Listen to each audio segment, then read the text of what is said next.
Well, hello everyone, and welcome to this week's On the Road Naked Truth yet again.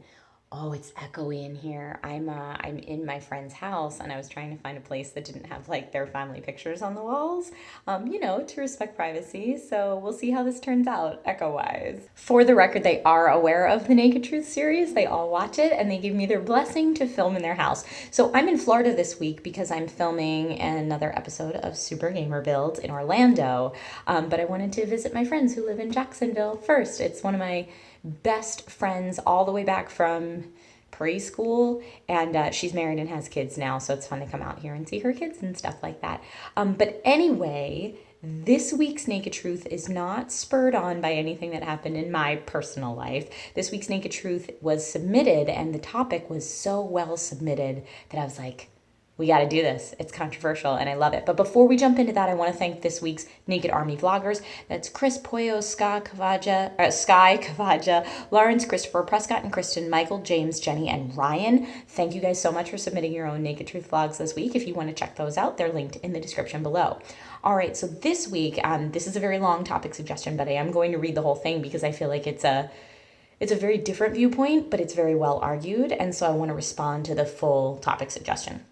Okay, so this was sent to me by Tim, and Tim said, before you read on, please bear with me. I'll probably say a few very controversial ideas, but I've been thinking about this for a long time, years.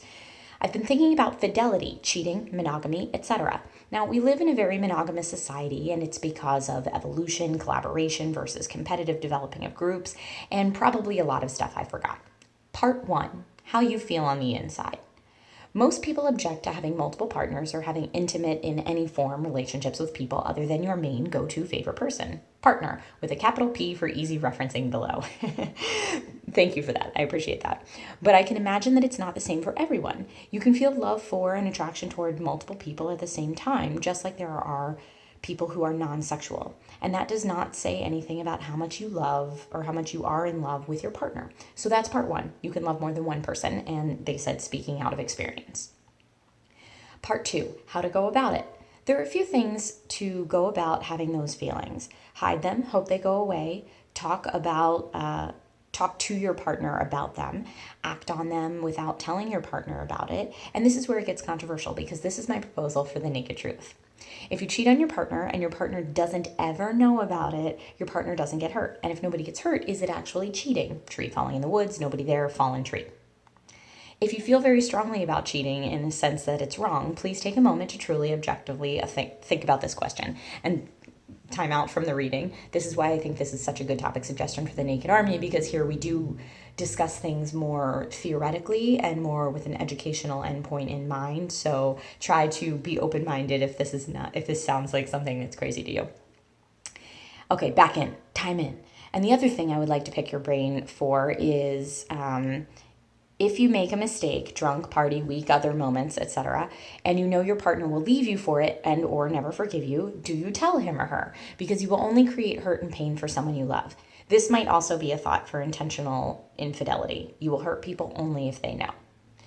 And this person says, please don't judge me for this. This is just something I've been thinking about, and I really am looking forward to what the Naked Army has to say about it. Okay, so many opinions. So let's first tackle it the way that Tim did in part 1, how you feel about it, what it means to you. Now, Tim talks about the fact that he has had a personal experience where he could love more than one person at the same time.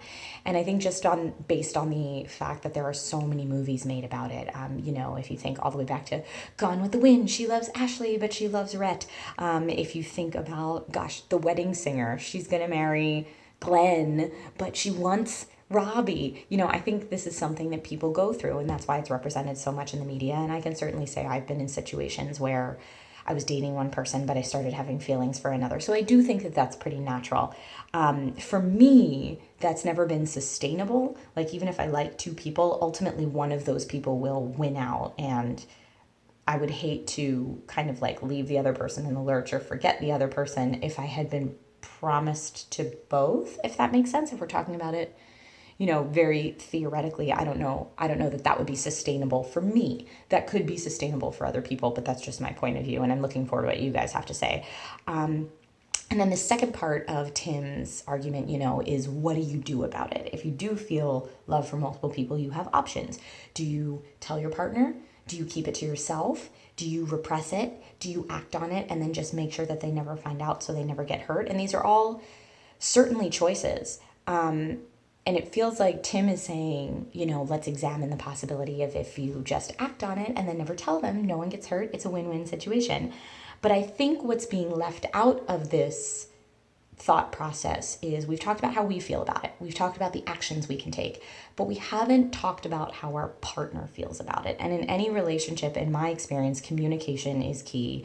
Being truthful and honest and completely respecting your partner is the absolute best way to go about it, because if they truly are an equal in the relationship, they should have just as much of a say as you are. And I think in the situation where you're saying, well, I can do it, but I'll choose not to tell them about it, you're not respecting your partner's ability to make an informed decision. You're not giving them the information to make an informed decision. You're kind of saying, well, I don't want them to get hurt, so I'll just take care of this decision for them, and I'll take care of this whole issue for them.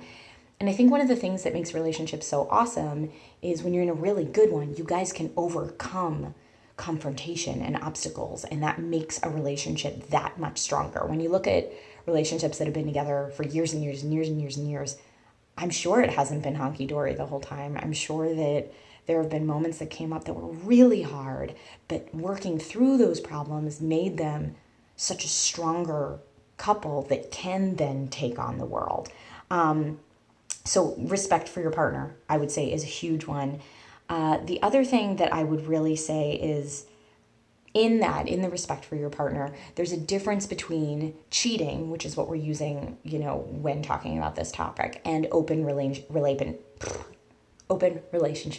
or polyamory. Because if you do discuss it with your partner, if you have the respect to say, hey, this is how I'm feeling, please don't be hurt by this, it doesn't diminish my love for you, etc., then they can make an informed decision of, is that something I'm okay with? There are tons of couples out there who have open relationships, probably more than most of us are aware of, since it's, monogamy is definitely kind of what society puts forth as the normal. But there are definitely people that works for, that love multiple people, and as long as everyone's open and honest with it, hey, that's cool. And so maybe your partner will say, great, let's enter into that kind of relationship, and that ends up making them happier in the long run too. Maybe they were suppressing similar feelings. It's only cheating, I feel like, because cheating is, I'm sure if you look it up in the thesaurus, lie is a synonym in there. Cheating implies doing something wrong because you're misleading your partner. And I think that's where the moral issue comes into this, is when you're misleading someone. So if you tell someone and they say, that's not for me, maybe that's not the right partner for you, but they should have the ability to make that decision for themselves, whether that's for them or whether it's not. There's also the safety issue. If anyone is out there, having sexual relations with multiple partners and bringing that home to your go-to partner, your main favorite partner, they deserve to know that. No matter how safe you are, there's always stuff that can happen, and, that's just respect on that level. Once you open the door to say, I can give misleading information to not hurt this person, or I can lie to this person to not hurt this person, you've opened a very slippery, you've opened a very dangerous door, I'll say, a slippery slope. Because then how many other things is that going to happen for, where you feel like, well, it's okay for me to keep this from them because I'll just take care of it. Again, not even giving them the option to make their own decision. You're just taking it on for them. So my question this week is, I want you guys to think about this and kind of examine it and find in your own mind if there is ever a time when cheating could be okay. And if you want to use that to discuss, cheating versus polyamory or open relationships or whatever. I know when Tim submitted the topic, he was using cheating to kind of encompass that all. So just kind of think about the topic and all different sides of the argument, because we're all different people and we all have different wants and needs, and all of our relationships, I'm sure, are very different behind closed doors. So if you're comfortable sharing that, please do that in the comment section below, or you can make your own naked truth. If you want to make your own naked truth, you can do that from the shoulders up only, please. No sexy bits. It's not a sexy kind of show. And you can send that to me unlisted, or you can make it public and let me know if you want me to share it with the rest of the Naked Army for next week. All right, guys. Well, thanks so much for joining, and hopefully next week I will be back to my new camera setup. Since I've got it, I've been 50-50 with being able to use it versus being on the road. But hey, work is good. All right, guys. So I will see you next week. Bye.